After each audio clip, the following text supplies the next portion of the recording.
Hello. All right, we're gonna talk about microphones. I got a lot of emails, a lot of inquiries about what microphones to use for what voices. So this is my take for microphones. For $100, a Shure 57, has worked for me really well in a lot of situations. You can get that. It's cheap, it's rugged, it's got no paraphernalia to it. You just connect it. It's simple, easy to use, and sounds good. You just gotta tweak it. By tweaking, I mean you gotta excite the sound a little bit. If you got a little compressor, which is built in now in so many softwares, just go in and put a little vocal compressor on it. What I usually do, because I have to hear it a certain way, I usually smash it and usually pump it, sort of a thing, and make it really exciting.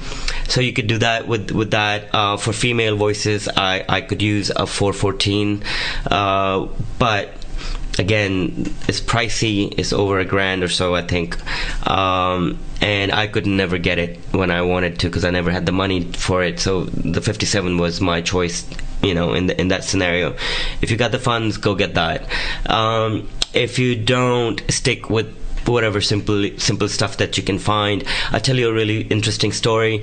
There are some demos that I did when I was stuck in Pakistan, with no studio, and I just had access to one computer, and it had a little $2 computer, headphone mic thingy, and I was doing demos, and I used that little microphone to drop in a lot of voices and layer a lot of voices and send in demos, and they got accepted and stuff.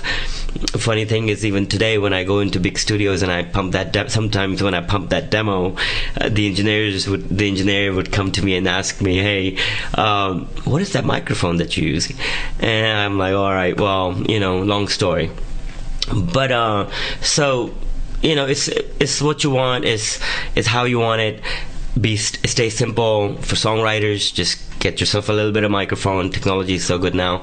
Just hook it up and start working that song, getting those chords together, or getting the structure of it, getting the phrasing. I'm really big on phrasing.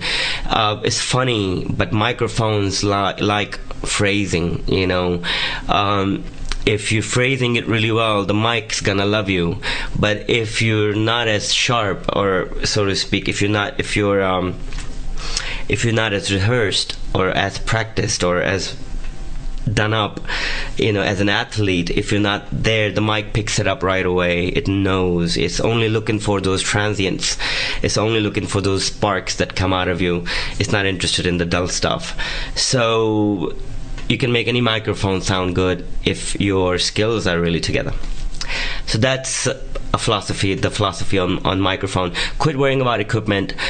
See what you got around you, grab it, but even before you go get the equipment, grab yourself and kind of do your thing and kind of practice and get into that mode and get it all together in the head and have good songs on paper. And now, in my experience as a songwriter, the song, to me, I believe the songs are people. That's the name of my company.